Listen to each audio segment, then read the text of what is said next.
these artists that be like, oh, they fucking me, they fucking me. Sometimes they're not even fucking me. It's just written in black and white with your signature. And it sucks. But hey, the gig is the gig. You know what I'm saying? It does suck. And I do feel bad for a lot of artists and shit like that. They get screwed over. Okay. So I want to talk a little bit about Dolph. Rest in peace to Dolph too on this one here. Now he signed, well, he was getting presented a deal that was worth $22 million to his label. And there's the infamous thing, he had the envelope and then he did not take the deal and he threw the envelope on the car. Rest in peace, Dolph. That's right. That's right. Absolutely. Absolutely. But let me ask you now, he said he did it because he knew his worth. He kind of took the Master P model. Mm-hmm. Like he was protecting his artists so he can keep making more money, they can make more money. So tell us a little bit about, if a deal comes up and he doesn't take it, did Dolph really know? Like he really knew his worth was way more than what they were presenting. So can you elaborate a little bit on that? It's like this. If an artist has already got hot like Dolph did in the mixtape scene, and by showing his face and paying for his own videos and getting attached to tours with like 2 Chainz and stuff like that, if you done got so hot to where you got stuff under control already and everybody's living good, and the record label ain't gonna really see what you actually making, they might come to you with offers and say, "Hey man, we can give you this and do this," and then he go say, "Oh yeah," and then he go look at his books like without them around, like, "Hey fellas, I made 3 times more than that last year. Why the hell would I take a deal from them for way less?" So it's like a lot of times knowing your worth. It's just like Master B when he went in front of Leo, I mean was Jimmy Iovine and said, "Hey man, we're gonna Mhm. give you $1 million." And then he said, "Well, okay, let me think about this." And then he turned it down. Him and C Murder fighting in the car. C Murder like, "Man, it could have changed our life." He said, "See, if they trying to give me $1 million, I know I'm worth 10." And he was right. So Yeah. oftentimes these artists that already have some traction that the record labels don't even know about. The reason they turn down deals is because they're like, "Well, damn, I had an endorsement without even signing nobody from this soda, or I've already been doing shows where I'm making 500,000 with my whole crew, and this artist try to give me this. Like, hell, I don't need y'all when I'm already making this. You know what I'm saying? I already got my own distributor. I'm already doing this, so that's reasons why an artist would turn down the deal because they already know, man, we've been doing good. I'm on tours with other people. I'm straight. That's why an artist would turn down a deal. Okay. All right. All right. So I'm gonna ask you this question here. It's about YouTube and Hmm. about an artist. 2025. Does a artist really even need to go to a record label? Why can't they just put their music up on Instagram, YouTube, or whatever, blow up and let a record label come to them? Why would they still sign these deals with these other big labels in 2025? Honestly, nowadays a lot of artists that we've worked with, coalition DJs, they don't need a record label because we don't pump them up so much to where you might be on YouTube with 1,000 subscribers in June of 2021, but now you got 1 million subscribers in June of 2024. And you heard what the YouTube checks be like. Some people making 100,000 a month just on YouTube after having 1 million subscribers, right? So some artists that already kind of got the business under control, they wouldn't they wouldn't per se need a record label because they're doing so well on their own, or they get their own label where they're doing things. The only thing they would probably need is a distributor. See, a lot of times, like it's like Master P, for example, he said, "Okay, I got my own label, I got my own producers, I got my own studios. I just need y'all to help me move this farther than what I can move it." And that might do like a little small deal where it's like for example, they do the 90-10 deal. So other than that, most artists who's already got so pumped up, they can maintain themselves to keep putting out content, keep doing shows, keep keep their fans engaged.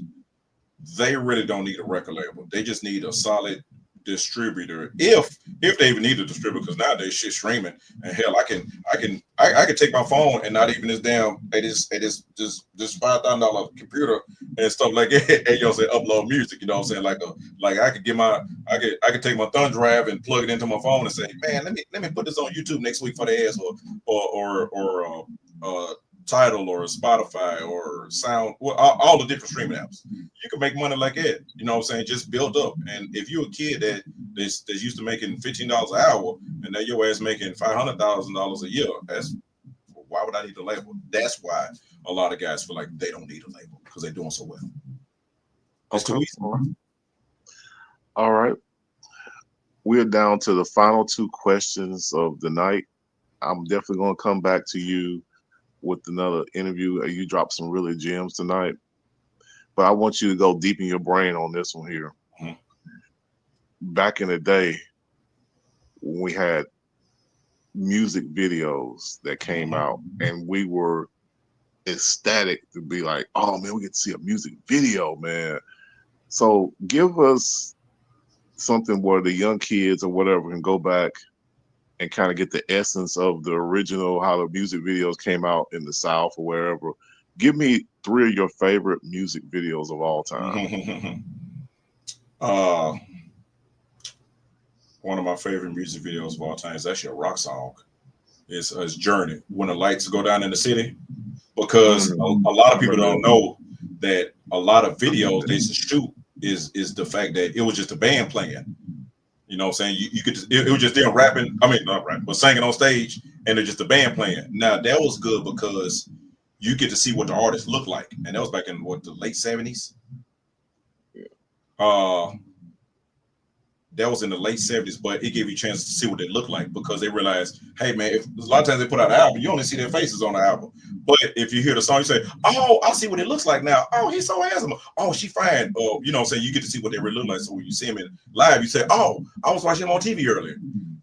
Let's see. Are these just any videos or just rap songs? Any video. Okay, my second favorite video is Blondie, the group Blondie, and the lead singer, she was talking about Fat Five Freddy having, she made a song about Fat Five Freddy because she was such a fan of him DJing, being a rapper, that he was in the video. So Fat Five Freddy was in that video, but she was talking about the man from Mars, he's eating cars, Mercury's and Subarus. It's called Rapture. That's it, Rapture. Rapture. And then one of my other favorite videos that really stood out to me was that Ice Cube, Check Yourself. Because even though I'm from the South, I'm really the West Coast funk baby. I love a lot of the West Coast. But those three videos are kind of videos that I really remember vividly. That kind of had an impact. I'm like, man, that was dope when I was a little kid seeing that video. You know what I'm saying? But yeah, those are my three. You know what I'm saying? Yeah. So Journey, Lights, Ice Cube, Check Yourself, and the group Blondie. And the female rapper, I forgot her name, the female singer for the group, but she made a song about her favorite DJ, Fat Five Freddy, and it's called Rapture. So if you get a chance, the people that's watching at home, I want y'all to check out that Blondie video. I don't think I've seen Blondie, but I've seen the other two. I'm gonna have to check that out. Look up Rapture when you get off the stream. Look up Rapture by Blondie, and she's singing in it, but also about the video. It's considered the very first rap song to get played on MTV before they let everybody, the real rappers, get on there. But she had a rap part in the song when she talking about Fat Five Freddy, and that's considered the very first rap song ever played on MTV. All right, definitely do that. Last one is you. You get a chance to ask me one question. Hey man, who you like to listen to when you riding around at night? Now your wife ain't in the car. Who you really like to listen to when you not with your wife in the car? Like, hey man, my wife in here, man, I'm finna turn up in this motherfucker. No, let me stop. who you got to jam to? Because sometimes people play something like, oh, I didn't know you like them. You like them, but people really, when they don't have their wife or kids or whoever they normally in the car with them around, that's when real people really get in their bag. Now, I'm gonna tell you something I like to listen to. My favorite rock group is Soundgarden. I love me some Soundgarden. I play the hell out of their first three albums. I love that Seattle Sound rock. Hey, don't tell nobody. Okay. Shoot. All right. So just imagine, you remember the I still got mine. You remember the big CD case? You Mm-hmm. used to take the CD case and you had the album cover Mm-hmm. on one side and one slot, and you got your CD right there in front of Mm-hmm. it. So just imagine this here. This is me back in the day, and I can give you a few here. Okay, what you got? And it's crazy because I'm a down south guy, Mm-hmm. born and bred, but I had a lot of love for the West. There was a lot of stuff that come out of Mm-hmm. the West. Mm-hmm. So, and I'm not gonna give you the typical one. So I'm gonna say Spice One, Hey, hello, you reached the motherfucking SPICE. yes sir. SIBO, Oh, Acura Legend interior on my couches. Yeah, go ahead. Yeah, I'm with you. We together. okay. Go ahead. What else you got? Brother Lynch hung. Oh boy, that Season of Sickness, boy, that was a solid album. That that he was Eminem. I think that's where he got Uh, that. Eminem Eminem got got that he got from it from SIBO. he got it From from Brother Lynch and Redman. Those go back and listen to younger Redman. That's Eminem, and it was somebody else. okay, I'm gonna find that clip for you, but I'm gonna take you in on Instagram. I'm gonna show you who else he got it from. okay. Okay, okay. All right, I like where you going right now. all right. So then I go down. Of course, I'll listen to 40 Water back in the Ooh, day. Yeah, and then I there was some groups that came out that you probably not that familiar with, but it called to Dallas. I listened to Pimpster. hey, Pimpster was heavy. Um, then there was a group out of Memphis called the Taylor Boys. yeah. I'm gonna tell the boys. Taylor Boys was raw. Um, then you had a CD that came out of Chicago. Um, it was a mixtape. I remember I bought this thing. I actually bought this one at out there, not at New Life, but at Strike One. It came out and it had a song on there called Magic. Mm-hmm. But I know there's a lot of gang banging stuff on that. But that's beats on there were super heavy. And then just head down south a little bit. That first Pastor Troy that came out, Yeah, just a red and black disc. He didn't really have no art on that, did it? no art, I, nothing. Just I got a I got another question for you once you get done. okay. And then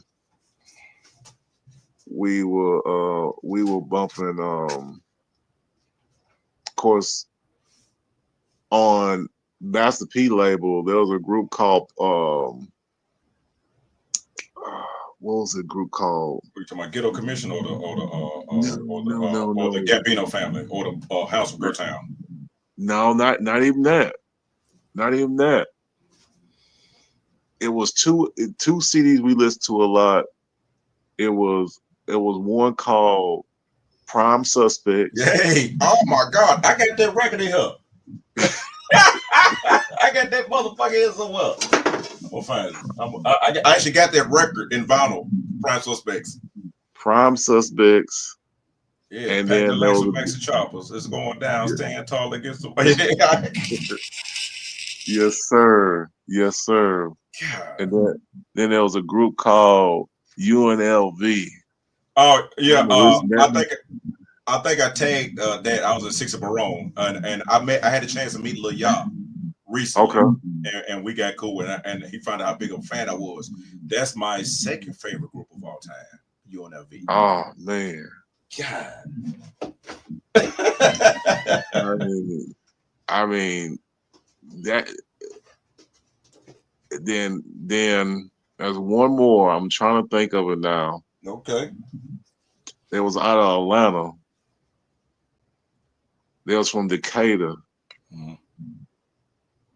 And they had that straight from when you just leaning back in your car, Mhm. I know you talking about. sing it billows. That song, Oh, yeah. About them billows, baby. Not them pillows, but them billows. Yeah, yeah. I mean, I can't think of that.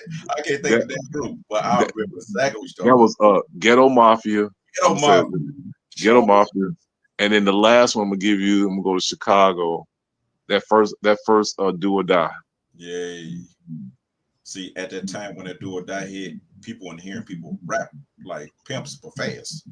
Because a lot of people don't know that Twister, I think he was actually part of the first iteration of Do or Die. If I'm not mistaken, I might have to look at back up.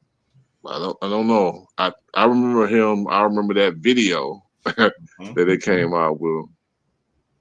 I mean, there's so many people. I just thought of two more. I just thought of one. And What is then you? and then I remember us listening to one of my favorite albums was the first Ti. I'm Hey, serious. yes. That CD, it was one of the first. And I said I was gonna try to go to underground people. So I know there's Yeah. some other popular, but that one there. But then you had your the Dayton family. Oh yes, I'm a motherfucking gangster. I'm a motherfucking. I'm a motherfucking. You gonna have to bleep out what I'm saying, but I'm saying I got. I remember that shoestring and bootleg boy. They used to cut up. Oh man, that I remember those vividly. I had those constantly playing in the car. Yes, If sir. it went from tape to CD, take the tape, put the tape on the end of we get a CD, the blank tape. You can take Hmm. an old tape, put it on there, and dub over it. We used to Hmm. do that. Hmm. We used to It'd make be our own old. mixtapes, Hey, it'd be literally a old gospel mixtape. tape. You done dubbed over, put all your favorite cuts on that thing. You done desecrated Yeah, that whole tape, putting them cuts on that old gospel tape, on that old man. winding. Yeah, so that would be something like that. But hey, it is All what right. it is. All right, so the question I got for you, the bonus question is: you gave me a task when I first moved back to Nashville in late 2008.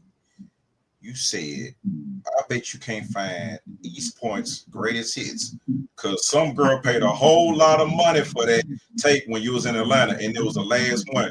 And you said, "Man, I bet you can't get it. I can't find it nowhere." Yeah. Do you still got that CD, that blank CD I burned for you that I ended up finding that East Point's greatest hits? You probably don't. That That was a was minute that was Cool Breeze, man. I ago. love Cool Breeze Yes. album. I still got that in that old black case. Yeah. I remember writing my little I my little messed up I, handwriting. I remember the girl that bought it. I think she paid about 140, Hmm. 50 because you couldn't find it nowhere. Nah. It was. I remember that thing because I remember when I was down there. I remember Gorilla Zoe, Yes, right? sir. I walked up to him. It was surprising that he was actually because he just had a hit out or getting ready to have a hit. Yeah, now because he was signing the Boys in the Hood under Puffy back then. Yeah, yeah, he Hmm. was on the Bad Boy South, whatever, right? Yeah. Yes, sir. And I said, man, I've been trying to find that breeze, man, that breeze, and because I heard a cat down there, he was bumping it down there. He was bumping that. We was down at the Atlanta Underground. You remember they had the mall Oh down yeah. there. I used to go down And I said, underground. yeah, Yes, at Underground the mall. And I was like, man, that's that breeze, man. I remember that. And she was sir. like, she bought that, and she spent because she was buying it for a dude, right? I think she was buying it for whatever. And I'm like, dang, man, that was value in that stuff because you couldn't find it. Right. And he said, bro, nah, because Zoe was like, nah, bro, I ain't got it, man. You might need to go out to the swap meet. You might need to go Greenbrier Mall somewhere else. And then you came with it, man. I was like, all right, yeah, that junk Yes, still sir. ride. That was my other question for you. I remember that. Okay, Dang, man, you cool. brought back a memory right there, man. Yeah, man. But let's do this, man. I got a lot more to talk to you about. I appreciate you catching up with me, Of breaking course. down some things about it. We're gonna come back with additional interview here very soon. I appreciate you doing what you do. Obviously, if you keep doing what you're doing because you always been talented in that aspect. from way back in the day, and we used to work together. You always been talented. I just want to say that again. But this is your opportunity to shout out your people and how people can find you on social media. First off, I want to shout out to you and based on characters for even having me. This is one of the rare times I get to actually sit back and not just directly talk to an artist, ask them artist questions. To kind of sit back and dig into my mind about things. And so I want to appreciate you. Of course, I want to represent. I am a coalition DJ, so I represent the coalition DJs all over the country. We even got a DJ way in London. Shout out to DJ Astonish. Shout out to KT. Shout out to DJ Pretty. Shout out to DJ Funky. Shout out to DJ Big X.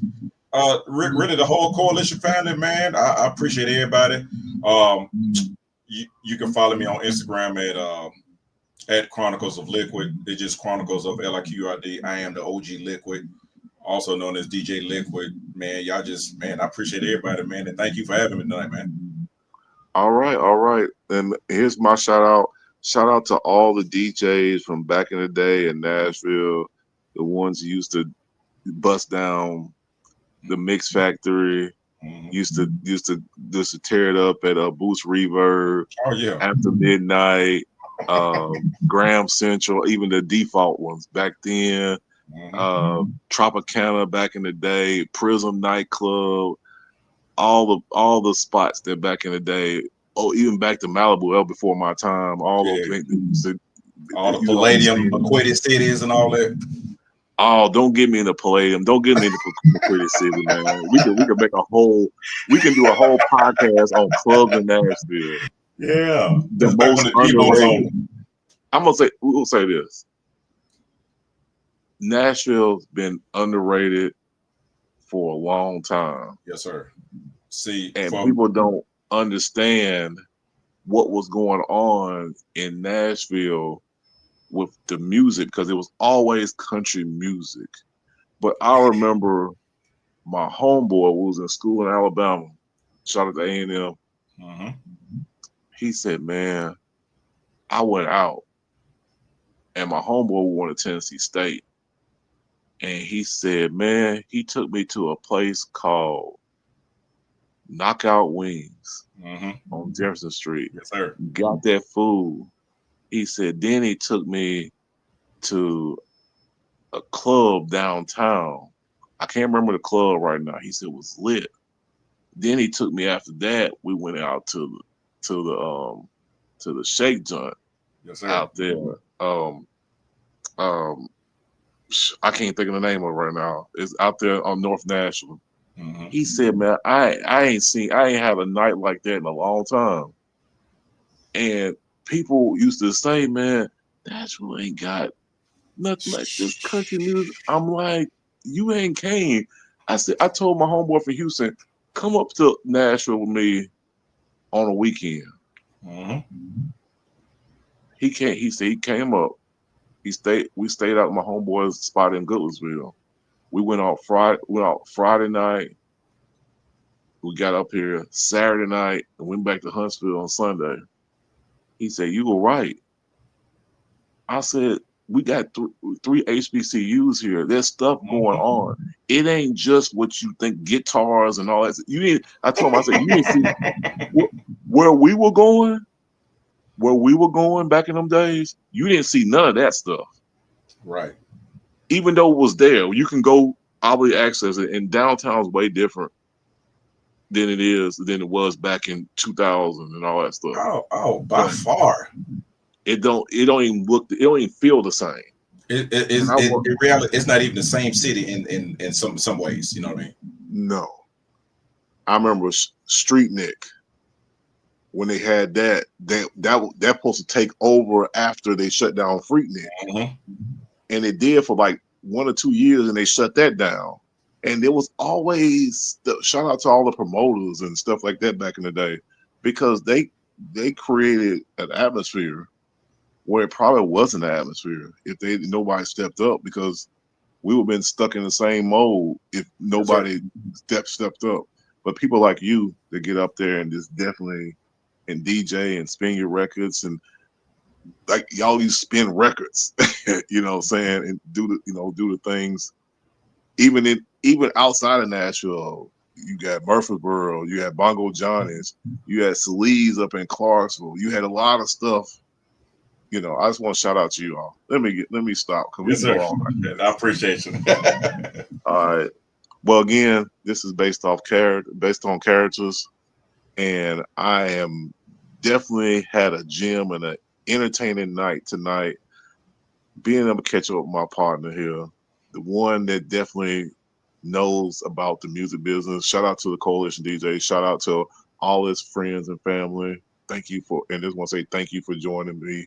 Thank you for spending some time with me to Yes, be sir. able to chop it up with me. And next time, I'm going to have a really good interview with him again because this one was definitely entertaining. I did this. Shout out to my friend out in Texas, the one that inspired uh, this particular video, this particular interview slash the music business because she wanted to know a lot more about the music business because don't know what's going on. People are dying, conspiracy Mhm. theories, people getting shady deals. What's going on? I'm just glad you gave me a piece of what you know tonight. Yes, sir. And I'm ready for the part two. All right. Absolutely, absolutely. Yes, sir. All right. Shout out everybody that support me. And I want to speak to my artists directly and say this. Be safe, be curious, and if you got a talent, use it. Again, appreciate everybody. Until I speak to y'all again. Peace.